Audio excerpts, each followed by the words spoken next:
She's known as the Eye of Ra, a protector of Egypt, and a fearsome deity who could bring devastation in her wake. But Sekhmet, the lioness goddess, is more than just a symbol of destruction. She's a complex figure of paradoxes, embodying both the power to destroy and the power to heal. Today, we're diving deep into the mythology of Sekhmet, unraveling her origins, her stories, and her worship in ancient Egypt. Sekhmet's origins are intertwined with the sun god Ra, one of the most significant gods in Egyptian mythology. Born from Ra's wrath, she was said to be a manifestation of his power, an extension of his will to punish humanity. Ra, like many gods, had reached a point of frustration with humans. According to the myths, they had begun to plot against him, threatening the natural order. In his fury, Ra ripped out his own eye, and from that eye, Sekhmet was born. Sekhmet was sent to Earth to quell the rebellion of mankind. But as the story goes, her bloodlust could not be stopped. The more she killed, the more her thirst for blood grew. She became an unstoppable force of destruction, threatening to annihilate the entire human race.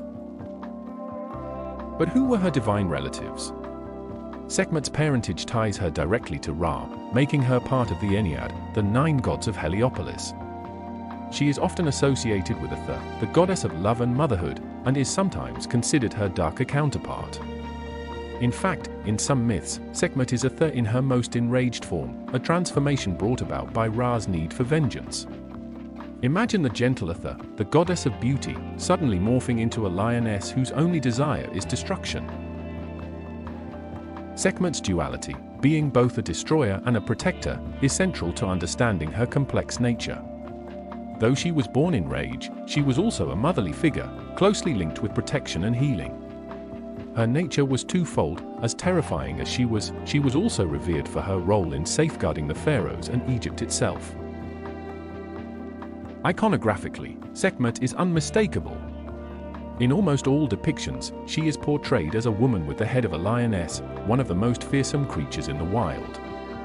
Her head is often crowned with the solar disk, reinforcing her connection to Ra, and a uraeus, the sacred serpent, symbolizing her divine authority.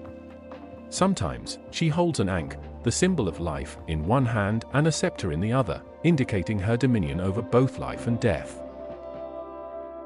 The lioness head is not just a symbol of her ferocity but also of her role as a protector. Lions were seen as guardians of the divine order, and Sekhmet, as Ra's eye, was responsible for maintaining Ma'at, the balance of the universe. However, it's her destructive potential that captivated the ancient Egyptians, as they saw in her the power to both preserve and obliterate. Now, let's dive into one of the most well-known myths surrounding Sekhmet, a story that shows just how devastating her wrath could be. As we mentioned earlier, Ra, the great sun god, grew angry with mankind and sent Sekhmet to punish them. But Sekhmet, once unleashed, could not be stopped. Her bloodlust consumed her as she ravaged the lands, destroying everything in her path. The more she killed, the more powerful she became. The fields ran red with blood, and Ra, realizing that his own creation was now out of control, feared that the entire human race would perish under her wrath. But how do you stop an unstoppable force? Ra devised a cunning plan. He ordered that thousands of jars of beer be dyed red with ochre to resemble blood, and these jars were poured out over the land, creating rivers of blood. When Sekhmet came upon this, she drank the beer, thinking it was human blood. The alcohol subdued her, and as she became intoxicated, her rage was quelled. Finally, she slept, and humanity was spared. This story of Sekhmet's rage, and how it was pacified, highlights the thin line between destruction and protection. Even though she was calmed, her association with this raw, untamable power remained. Sekhmet's fearsome power was revered in Egypt for thousands of years. In temples, especially at Karnak, she was worshipped with rituals designed to keep her fury in check. It was believed that if Sekhmet was not properly honored, her anger could flare up again, bringing plagues and famine. Priests would offer her food, drink, and even music to keep her content. Some festivals, like the Festival of Intoxication, were directly linked to the myth of her bloodlust, where participants would drink excessive amounts of alcohol to celebrate the calming of Sekhmet. But her worship wasn't just about avoiding her wrath. Sekhmet was also known as a goddess of healing. Many believed that her dual nature, capable of bringing both disease and its cure, gave her power over health. Physicians and healers in ancient Egypt often invoked Sekhmet to protect against illness and to bring about recovery.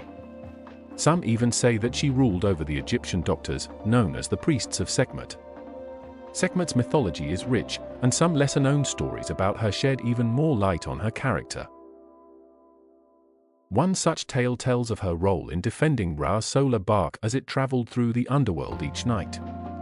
As the bark passed through the duat, Sekhmet would fight off chaotic forces, ensuring that the sun could rise again each morning. In this way, she wasn't just a protector of Egypt, but of the entire cosmos. With her terrifying presence, her connection to life and death, and her undeniable power, Sekhmet stands as one of the most compelling figures in Egyptian mythology. She was a goddess who could end the world in her fury, but also save it with her healing touch. And that, my friends, is the story of Sekhmet, the lioness goddess of war, healing, and rage. If you enjoyed this dive into Egyptian mythology, be sure to like, subscribe, and hit the notification bell so you don't miss out on our next mythological adventure. Thanks for watching.